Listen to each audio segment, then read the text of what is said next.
Welcome back to yet another mission accepted rock star. I'm going to say rock star, and you're like, it's not called mission accepted rock star. I'm like, have you checked out who's in the room?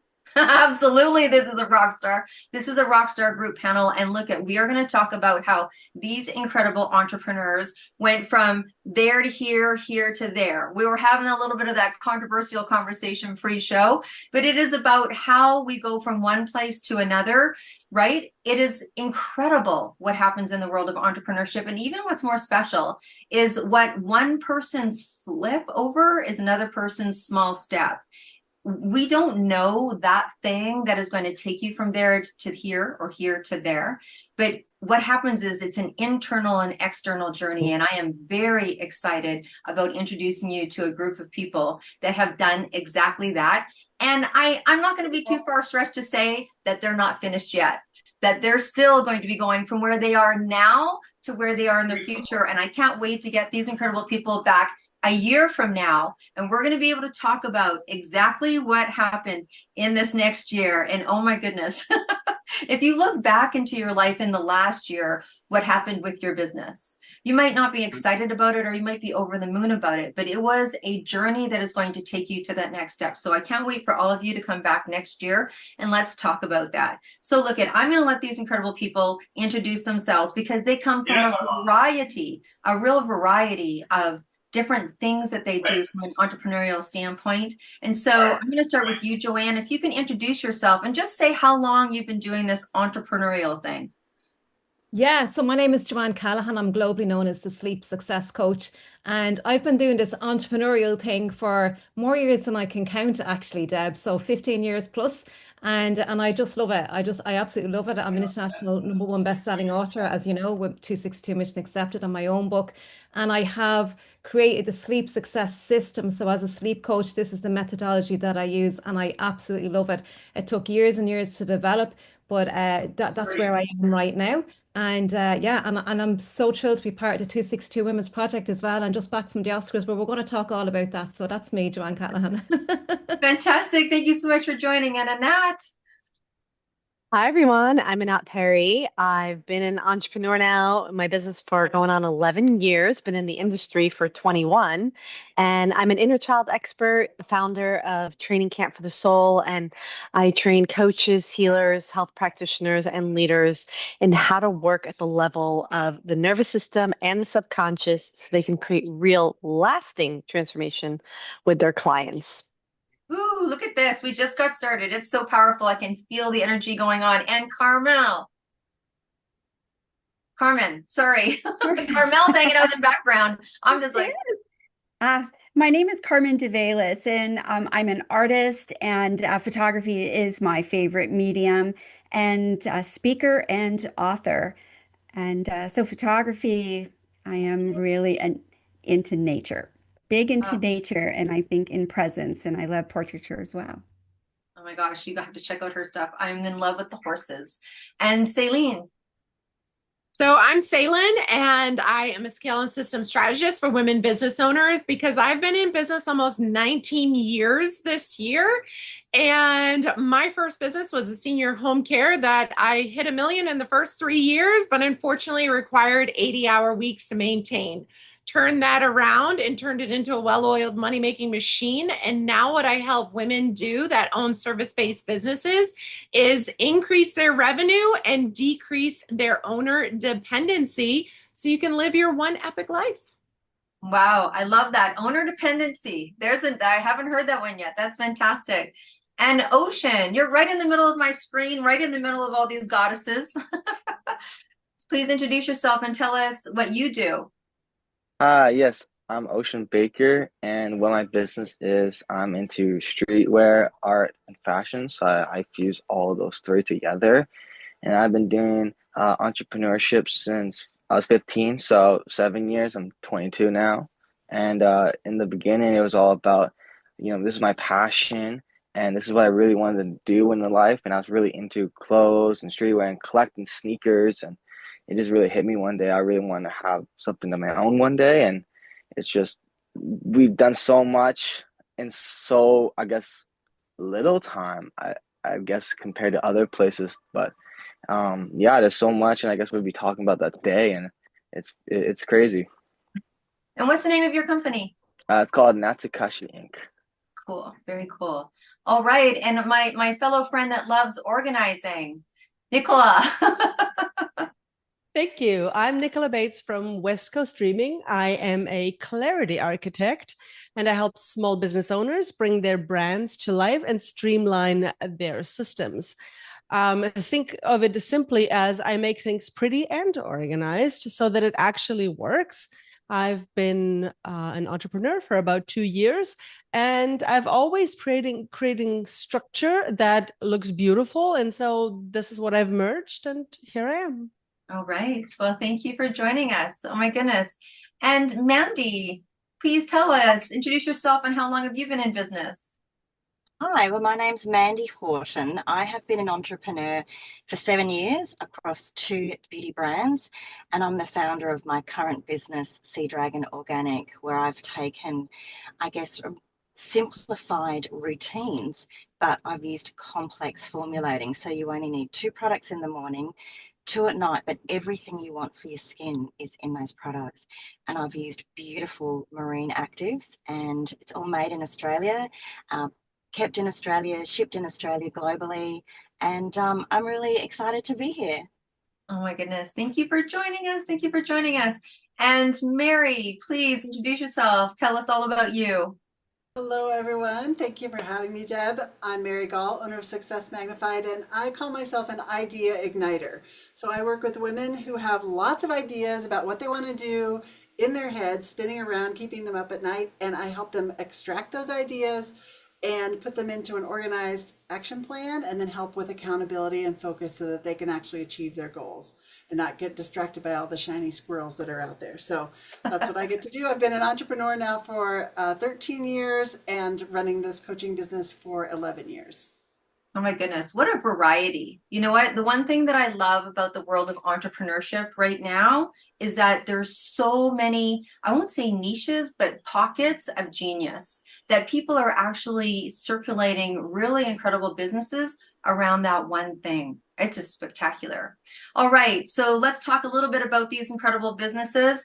And Joanne, we're going to go back to you. So in the beginning, being in business for yourself, what was it that inspired you to start? And was there anyone or anything that helped inspire that? Like, was there anyone or anything that kept that spark alive or inspired you in the beginning or didn't support you and that inspired you? Like, what was your beginning about and what inspired this?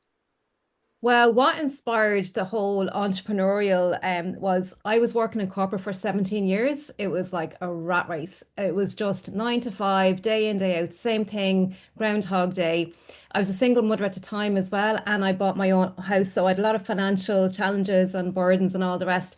But I remember when I was 27 years of age, I said to myself, do you know what? There has to be a different way because every day I was coming into work exhausted. I experienced burnout, I was in hospital, all the things. And so I eventually handed in my notice, knowing that there was something bigger and better out there, but I didn't know what or how or anything else. And that was when I started down the entrepreneurial route. I did everything wrong starting off.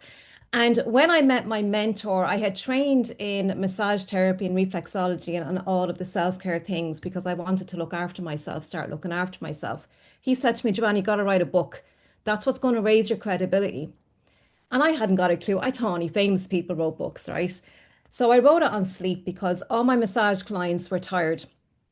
And it was when I wrote it on sleep, that was when everything just blew up. So that's what inspired me to start as an entrepreneur. And my mentor inspired me to continue with my book and help me elevate and succeed in business. It was the start of succeeding.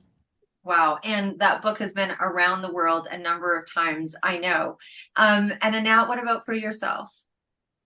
Well, I started my self-development journey about 21 years ago because I was seeking to know myself. And 8 years in, I'd done so much work, mindset work, subconscious work, NLP work, all these things. I had so much awareness of my patterns, but yet my life was still a mess. I still was anxious all the time, couldn't spend time by myself, struggling in relationships, struggling to make money in careers, all of it. And I was like, why? What's going on? I have all this awareness. And so it wasn't until I met my mentor and discovered the deeper work, the inner child work, the somatic work, the nervous system work, that I experienced what real transformation is. And that inner peace and freedom that I was seeking all that time and finally got to experience, I just wanted that for other people. So when I started out, it was really about just supporting others in getting that inner freedom and in a method that actually worked. And then, a year into it, clients saying to me, I want to learn to do what you do. And then 5 years later saying, okay, I'll start training people in this. So that's how it evolved. Wow, incredible. Okay, and up to you, Carmen. What about yourself? The inspiration, what made you decide to start? And was there anyone around that supported that start? Yes, so about 10 years ago, I was a nurse practitioner nurse over 40 years. And I'm in the clinic and I kept thinking, there's got to be something more. There's got to be something more. As much as I loved what I did, and one day I'm sitting and I worked with people with dementia, Alzheimer's. So I didn't have, like I couldn't offer a cure. I couldn't fix things other than be present and listen. And I just kept thinking somebody needs to tell these stories, what people do, and the resilience was amazing. And one day it was like an epiphany. It was like, you need to tell those stories. You need to tell those stories. And I couldn't imagine doing it without photos. And now I'd never taken a photography class, I'll be real. 10 years ago, I not one. I always had my camera, but I had never taken any classes to learn the fine tuning, and that began my journey. And I wrote that book and I told those stories, and it has just evolved to becoming the storyteller, whether it's in nature or in portraits and humanitarian. I do a humanitarian project every year and had a nonprofit, things I could never have dreamed of. And I think that's where, we have dreams and then we have callings. And that was a calling to me that didn't hear until that day. Wow. Mhm. Goosebumps. All right. Sailing. Well, Sailing. sailing, like sailing on the ocean. So after graduating college, I had 5 jobs in 7 years due to a short-term contract and 2 layoffs. So desperate to reclaim control over my time and money and freedom. One warm, sunny Sunday in August 2006, I was sitting on my boyfriend's boat, and the girl next to me said, "What do you want to do?" And out of my mouth said, "Start my own business." I think she meant for like dinner or drinks later, but that's what came out.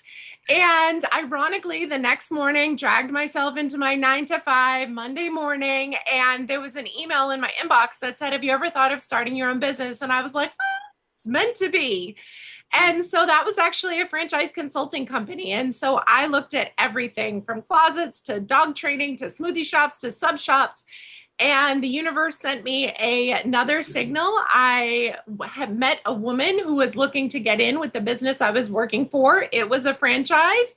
And I signed on the line the last day of 2006 and started that journey. And the reason I knew that entrepreneurship was really for me is because my boyfriend had a family business and I saw him with the time and the money and the freedom and the flexibility. And I was like, the only way I know right now how to get that is by becoming an entrepreneur. And so everything lined up. And I spent 10 years in that business, generated over 17 million. And now I'm teaching other women how to do the same thing. So, yeah. Very cool. Very cool. I mean, isn't it so varied? What about for you, Ocean? In the beginning, what was it about being in business for your own self? And was there anyone or anything that helped? Yeah, when I first started, I mean, it was always a dream of mine since I was a kid to have my own clothing brand, and especially like having the uniquely of like my artwork as well. That was always something that really motivated me to keep going. And I also like collected like sneakers, and I went to all those like sneaker cons and all those conventions, which was super fun, but it really made me really want to have my own business. So then, we waited a couple years, and I still really had that desire to do it. And then from there, we just kind of made like steps and little steps and what to do next to, kind of start it. And then from 15 to 19, we worked on that for like on everything, like clothing, like how to make it, going to new places like LA to learn how to make it, and coming back here and to actually like making my first line and doing the first launch at 19 at Dayton Boots. And that was really cool, like to see that progress. And then from there to now, like the big jumps that we've taken was really surreal, and it was really inspiring. Very cool. Very cool. Awesome, awesome, awesome. I'm loving this. Nicola, tell us about you, girl. How did it start? What's going on? Of course, thank you. I got really inspired, and I saw some similarities of the stories that I've heard here. So that's so amazing. For me, the desire to build my own business started really small, and I was a graphic designer, and I was an administrator and a communicator. But all of a sudden, like I had this desire, and I started with a blog and West Coast Streaming. I wanted to inspire others to follow their dreams.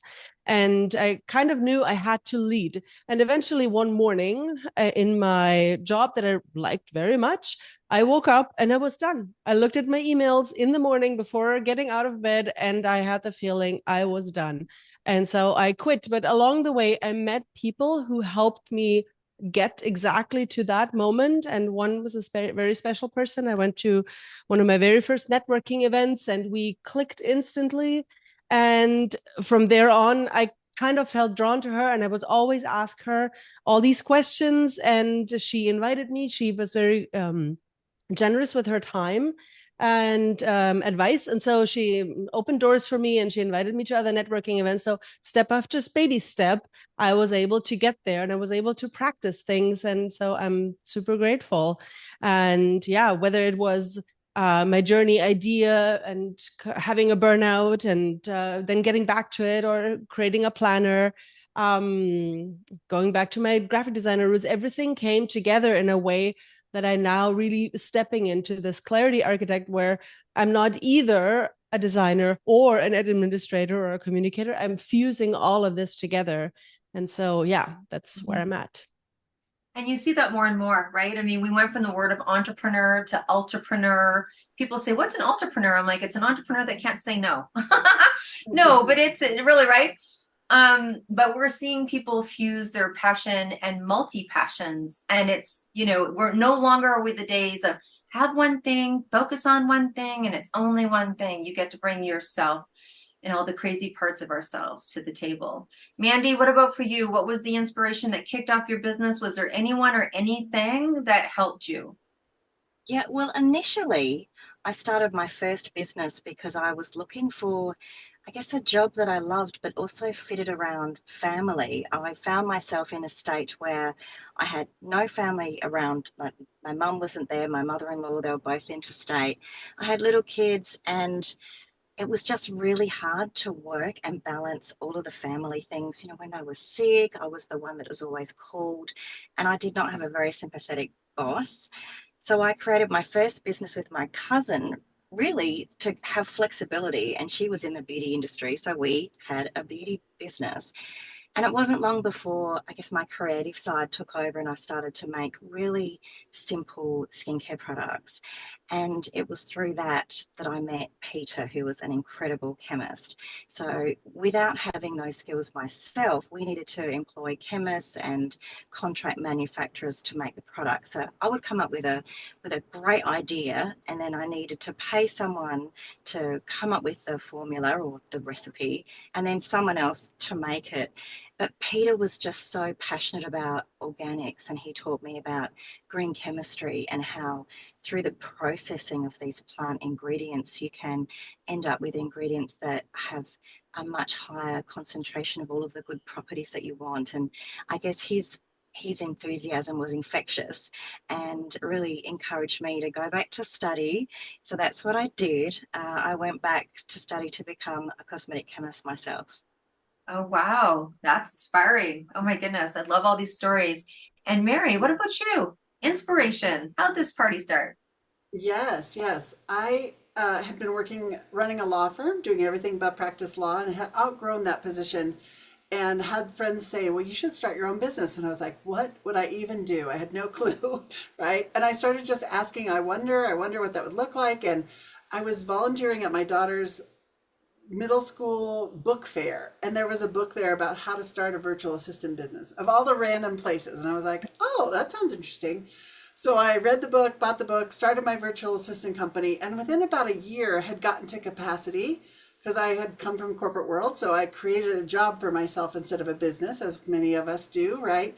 And I was stuck. And so I was like, who do I need to meet that's going to help me figure this out, get past myself in this business so I can keep growing it? And I hired met a business coach, hired him, and within about a year I had retooled my whole business. Loved the coaching aspect so much. And he's like, you are showing up as a coach for your clients. You're calling up virtual assistants, but you're really giving them strategy. You're giving them all of these other pieces. You should consider being a coach. And I was like, really? So did that, got certified to be a coach, and started Success Magnified 11 years ago. And so now I get to be a success coach for other coaches that are coming through that program. And I absolutely just love it. And being able to have my fingers in everybody's little business, right, is so much fun. But really that knowing when to seek help and then paying attention to where it shows up, whether it's a book fair or whether it's a person that shows up at a networking group that can change your whole life. It's just always amazing to have that one connection. Well, and I think that's what we're hearing. And if anyone's listening, there are listeners that are listening that are going, I wonder how it's going to happen for me. What you can hear is that sometimes it happens before you. Sometimes it's waiting for you. Sometimes the inspiration will take you. And sometimes it's like going into your office and the first email that pops up is start your own business when that just accidentally came out while you're hanging out on a boat. I mean, sometimes it shows up for you. It's incredible. Okay. So Joanne, I want to go back to you and ask, when you first start your business, it can be scary or nerve-wracking or fearful, but mostly there's this sense of enthusiasm.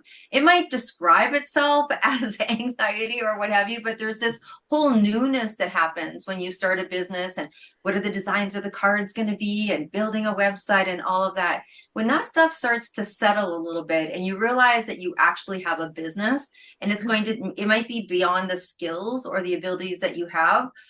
What was that like for you, and how did you navigate that? And how did you overcome that to the business that you have now?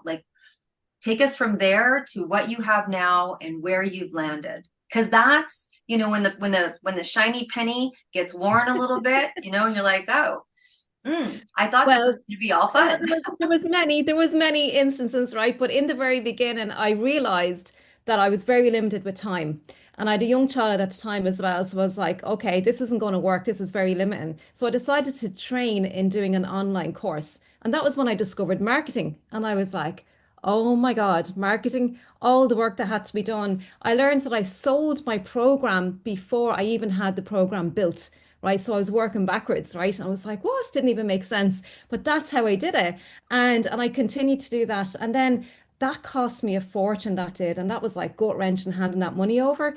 And then there was one thing after another, and it's all in investing, because you're investing in an outcome, and to provide that opportunity for something bigger and better to come along. But it is both exciting and nerve-wracking at the same time. But by God, is there such freedom in it? There really is. And you know what? I deserve it. And everybody else does as well. And we're in this for a reason, to empower other people. And that's why I love these group podcasts and the groups that all these women are in, empowering and cheering each other on. So it's really important. So yeah, it's both terrifying, but absolutely exhilarating as well, Debs. And so I think the clear answer to that is that you keep going, and you have learned to understand that there is investment and that those investments pay off, and that sometimes there's a continuum of investment, and building your business is exactly that. It's not just you start and it unfolds and shows things that come up like marketing that you're like, oh, it's this little marketing thing over here, right? This is beyond my friends saying that, wow, you're so good at that, you should do it, Mm-hmm. All right. Very cool. And now what about for yourself? You know, when I started my business, I built it in such the feminine flow, like so much of my intuition. Speaking of marketing, that was not my lane to swim in. So I built my whole business on with no website, no social media presence, did a $500,000 in the first 3 years just through organic and referrals. And so it was very much feminine, intuitive led. And then my business exponentially grew and exploded when COVID hit. I was very prepared for it, but I wasn't prepared for the amount of structure and everything that it needed. And I knew myself as a healer and as a guide, as a coach, not as like a CEO. I was like, who am I to be this?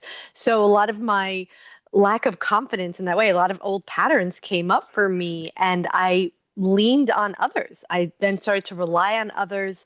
I brought on partners that ended up being the wrong partners, and I got farther and farther away from my intuition. And so, yeah, COVID was great for a year or two. And then I found myself just losing connection to what really mattered and not knowing the direction I wanted to go. And everything got impacted. The focus, the energy, the time, the revenue.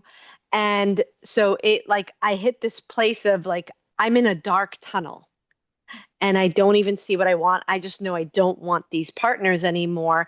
And so it was really hard to go from so much success to this like, will I ever get back to that again? And I don't even have a clear vision. And I think the love that my clients and past clients had for my business and the love that I had for it kept me going through that dark tunnel. It took about 2 years to move through it and really rebuild. But I'm so grateful for all that Mm. because I got to discover that, damn, I am a pretty good CEO. Okay, I can do this. So, yeah, Yeah. that was mine.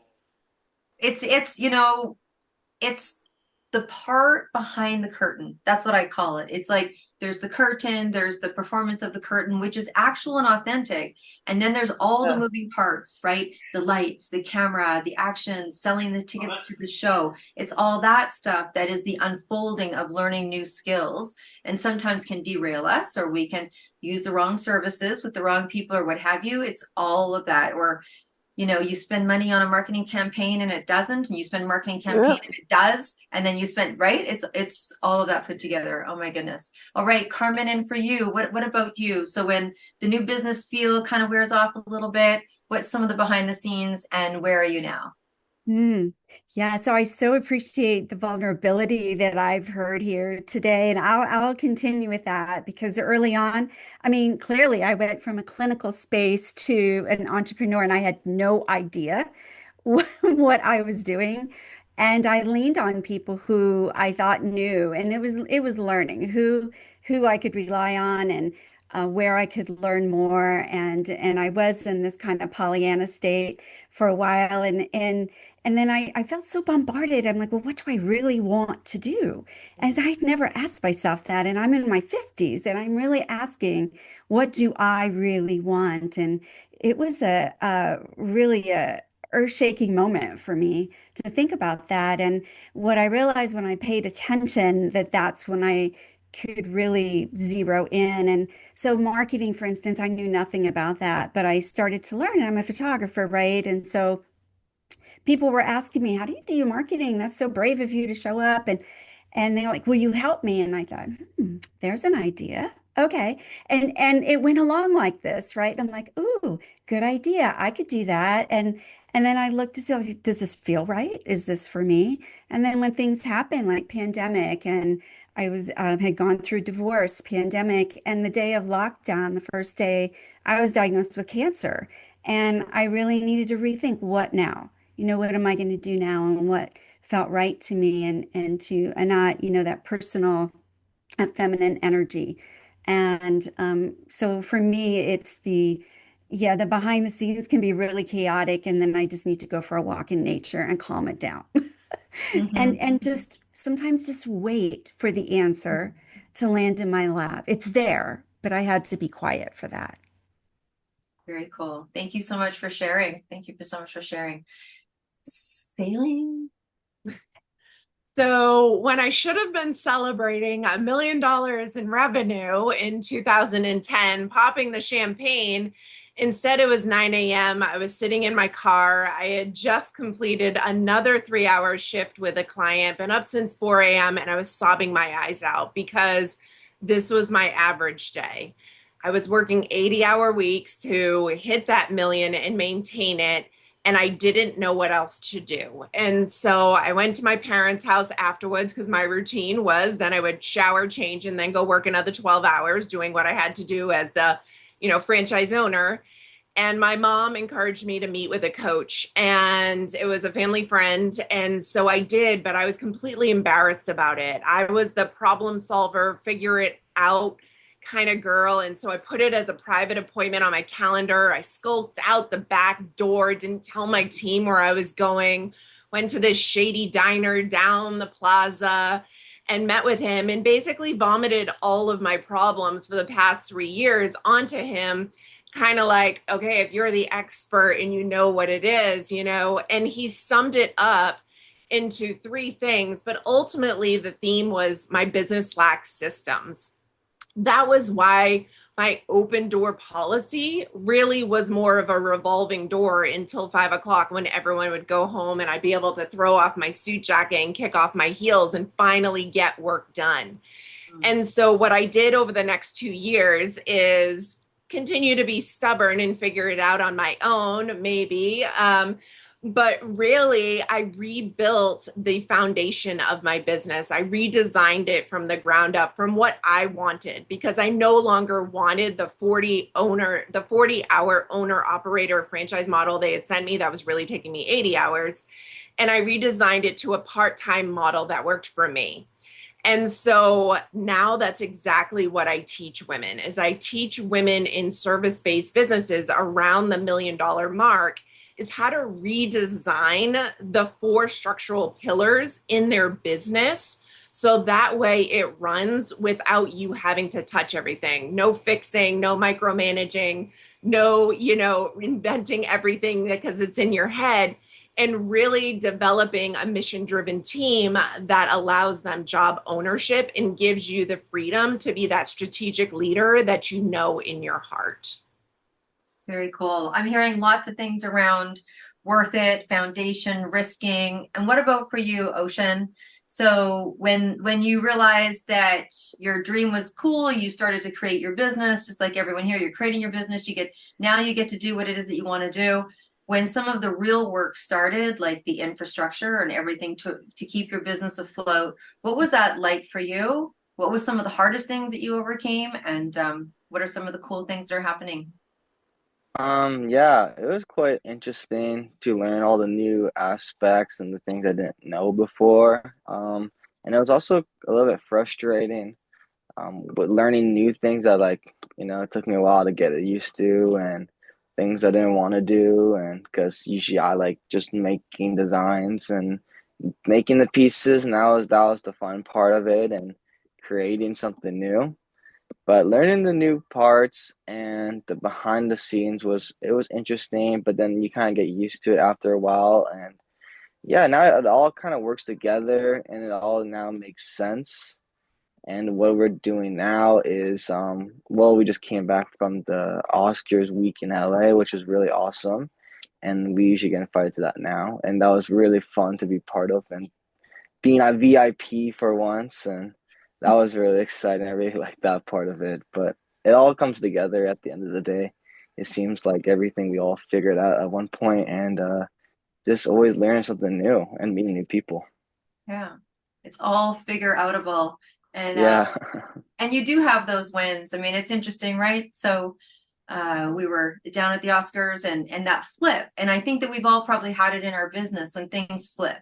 Like when things flip and you're like, wow, now I'm on the other side of the table. That literally what happened to Ocean, where he was on one side of the table serving celebrities. And then the next event he went to the next day, he was on that side of the table being able to be served as that way. And I think that's just metaphoric for what happens when you do the due diligence and you do the work, right? So you do the work, so you put in the work and the rewards come, and it continues like that. That's what I'm hearing so far. I'm hearing risk taking. I'm hearing foundation. I'm hearing marketing. I'm hearing learning things you need to do. I'm hearing learning more about yourself, right? Leaning in. Oh my goodness. So Mandy, oh, actually, no, Nicola, my friend over here. What about for you when things started to become real? Yeah, at first it was exhilarating and terrifying at the same time. I loved and still do the freedom that entrepreneurship gives me. But I also figured, yeah, I'm wearing multiple hats, and I was used to that before. So that shouldn't have been a problem. But over time, when I got stuck, I really felt at first I was frustrated and terrified that I couldn't make it across this being stuck. But I noticed a pattern over time that I would always go back to my roots. When I'm stuck, when I'm overwhelmed, I halt everything briefly. I come to quiet. I note everything down. I make a plan. And that's really what helped me with that. And then I can just put my nose down, hit the ground running and follow this plan.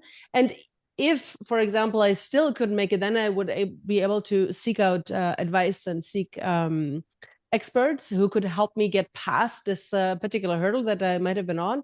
And really, then it's about, yeah, throwing spaghetti at the wall to seeing what sticks and noticing these patterns and then just keep going. And I always followed my gut feeling, knowing I wanted to do this. I wanted to see myself succeed. I was telling myself, I deserve this and I'm going for it.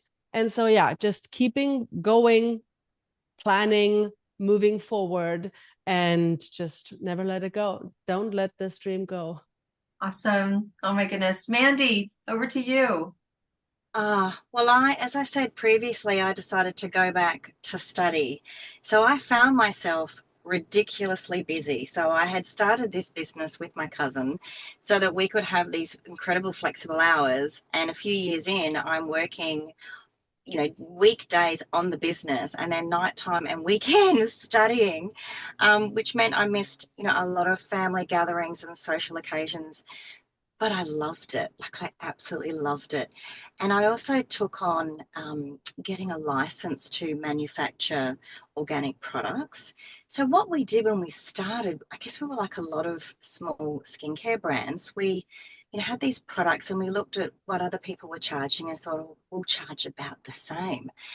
But that's not really how you should do your costs. So I found that I really did need to become a cosmetic chemist because once I could take my concepts, create the formulations, and then make them myself, suddenly our costs went way down. So we became a lot more profitable. And that the last year we had that business before we sold it and closed bits down, I was making skincare all the time in the factory. We had a big warehouse and it turns out I didn't actually love that.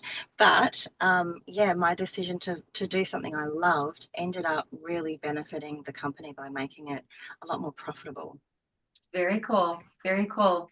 And over to you, Mary, behind the scenes. Oh my goodness. Yes, so much, right? So going from being a virtual assistant to managing a team of virtual assistants and growing that, just making that shift from I'm doing the work, I created a job for myself, to being the leader and the CEO was big. You have to go through imposter syndrome and all of that. And then when I became a coach, I was like, who am I to be coaching people? I'm only 2 years into my business, right? So really going through that mental expansion and owning your gifts and your talents. And then systems are such a huge part of running a business, right? And so investing in the right systems, we've all made those mistakes where we invested in the wrong systems, and knowing when to pay attention to that intuition, like, this is not working for me. I need, Annette said that before. Annette said that it's not working, and being willing to say, okay, that's not working. I need to just cut my losses and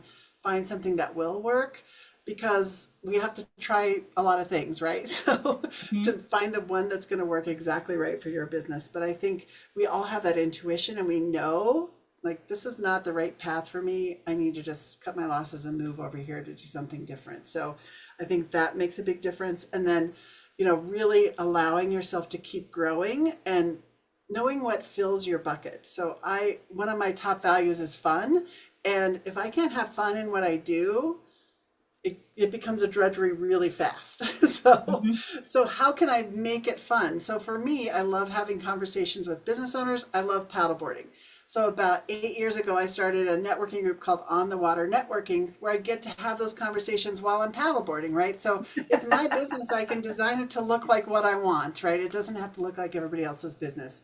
So I think, listening again to that intuition and paying attention to what brings you joy in your business, and then how do we keep expanding upon that? Oh my goodness. So look, I'm going to throw a question at you because it is time. We are topping out on time, and I'm going to make this super quick. I'm going to talk to the audience right now. I am sure that you are full of inspiration and ideas. And I want to say to you, if someone said something here that you want to learn more, this is super easy. You're going to reach out. You're going to reach out because we're going to have all their information in the show notes. And if for some reason you need to just reach out to me to have me put you together with somebody, we will. And if you see yourself here and you want to be sitting on the stage talking about your experience, then honestly, get on the stage. This is not difficult. The website is the same as my name. It's Deb Drummond. Just hit the button and we're going to get you on the stage and you can share your stories, because really that's what this podcast is about. It's called Mission Accepted. It goes beyond saying yes, as you heard here today. It goes beyond saying, I want to be, or I want to make a change, or my back's against the wall, or something happened in my family and I need to make extra money, or I've been let go of a job, or I thought this was going to be fun and it's not, and it's somewhere else. There's all sorts of reasons why entrepreneurship shows up in our life. And it's about the duration and what you go through and the business development and the personal development that goes alongside that helps you decide to stay. And I don't think I've met anybody, and I've been doing this for more than 3 days, to say that you have to do it with people, even if you are doing it on your own, right? So the collective force of who's in your head, who you've been pulling inspiration from, and I know that you did that here today. I want to go around, because what have I heard through all of you speaking is I heard it's worth it. I've heard it's worth it. Every time you talked, I've heard it's worth it. So it's just me and my crazy mind, maybe. But I want to go, and super quickly, I want to ask you something cool, like something so cool that happened to you as a result of it. It may not be cool to anybody else, but it was cool to you. What's one of the coolest things that's happened for you, not necessarily a client, when a client had a result or blah, blah, blah. What about you? Bring it home. What was something that really, for me, I'll give you an example. So obviously I was with Ocean because we happen to be, we happen to have the same gene pool. And I was with him when we were doing the Oscars event. And there was lots of cool things. I could have said it was when, this actor or this actress or this whatever. But you know what was really cool? I looked on my phone on day 4 of a very long days. And one of my favorite family members sent me a message, and it was just like, congratulations. You did it. Kind of like you did it. And that just meant everything to me, more than, the celebrity handshakes I was making. So that was one of those cool things that happened that made me feel really activated, that it was the right thing. So we're going to go around super quickly, not a story, but a statement. Joanne, what about for you? Cool thing. Yeah, well, Deb, I'm a well-established sleep expert now with credibility and visibility, and I'm speaking all around Ireland, Northern Ireland and England, and globally online as well. And how that came about was my trip to the Oscars 2 years ago. And when I came back from that, my story, Deb, my phone didn't stop ringing and everybody was saying, oh my God, Joanne, what are you doing? Blah, blah, blah. A couple of days ago, I literally just got off the plane from LA again after being to the Oscars. This time I got to bring my daughter. That is the coolest thing ever. She's 15 years of age. She's an author in the 262 Mission Accepted book as well. And she got to meet the celebrities. She got to walk the carpet. She'd done 3 media interviews, which is absolutely incredible. She said to me, Mom, I want to get off the carpet now. I said, are you nervous? No, she says, I'm bored. And she's not nervous. She was bored. So Deb, that is the coolest thing ever. I mean, that is a memory that's going to be written in history in our family books, I can tell you. So thank you, Deb. I really appreciate you. And I really appreciate all the 262 sisters as well for making it happen. Thank you. Oh, that's so cool. That's that generational piece, right? Very cool. Okay, Annette, I see you thinking, girlfriend, cool thing. Okay. Well, I'd say when 2 years ago, when I said I'm done, and Mary kind of touched on this, I'm done doing this business if I'm not having fun. Like Mm, I only want to do what lights me up. And I had to face the fear of the rigid part of like if I don't do all these things, it'll never succeed again. And I had to face the fear of being okay with it failing and only doing what lights me up. And what's that's transformed to, here I am 2 years later, I love every day of my business. Everything that I do lights me up. And therefore, I'm just attracting the right people. I literally met my CMO, Ashley, who you've had a call with, who has worked with some of the biggest names in the industry. I met her at a brunch, at a girls' brunch this summer. And so just the alignment when I'm lit up, doing only the things that bring me joy. right on, right on. Okay, Carmen, over to you. Cool thing.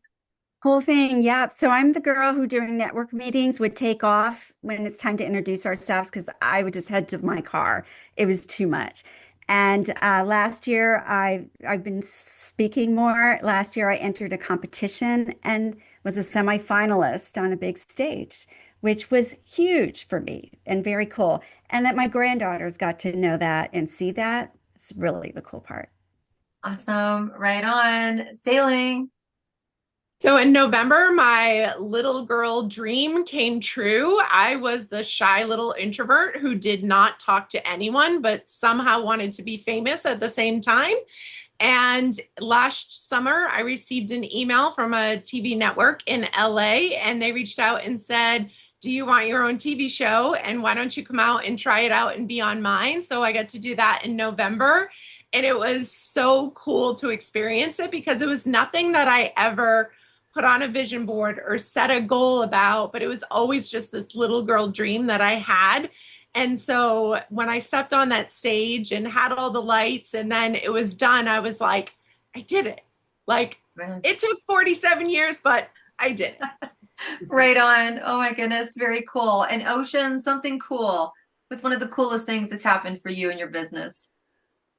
Um, there's a lot of cool things that's happened. I think doing collabs, seeing people wearing my clothing is one of them. I'd say being able to go to different countries is one of them for sure. Like going to, the States and stuff.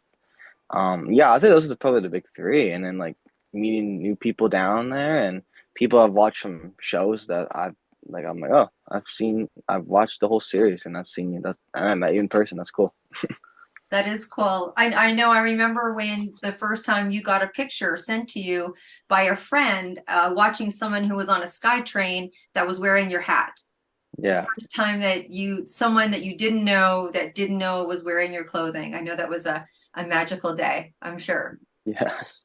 Very cool. All right. And Nicola, cool. Cool really is when things start coming together, when the universe makes things come into, and I finally realized, hey, some of these spaghettis are sticking.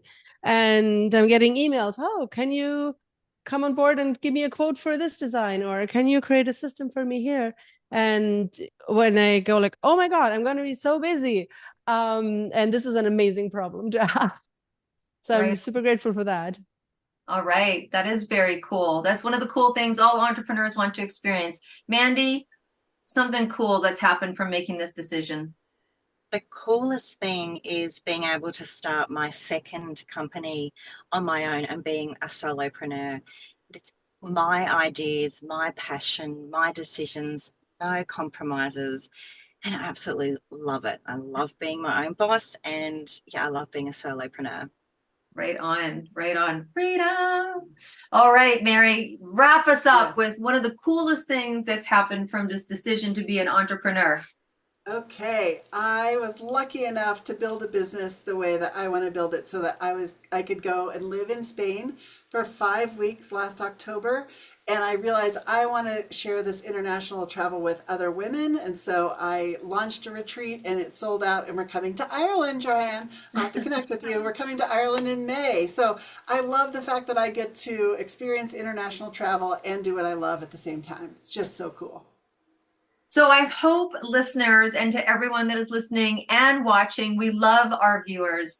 You get a sense of behind the scenes, in front of the scenes, the dreams that start and the dreams that continue. And I wanted to ask that final question. Thanks for hanging in here with me, to let you know that it is worth it. These are the things that sometimes we don't remember until we're asked. But there is cool things that would not have ever happened if we didn't walk this path. So thanks for sharing some time with me today. For my guests, thank you as always. And no offense to anyone that has podcasts on here. I know there's a few of you. I have the best podcast audience ever. And I love you and adore you. And thank you so much for sharing and participating. And I can't wait to be here a year from now. I expect all of you to be here from a year from now. And we're going to tell our listeners who's also going to be here a year from now. We'll probably be doing a TV episode, but never mind that.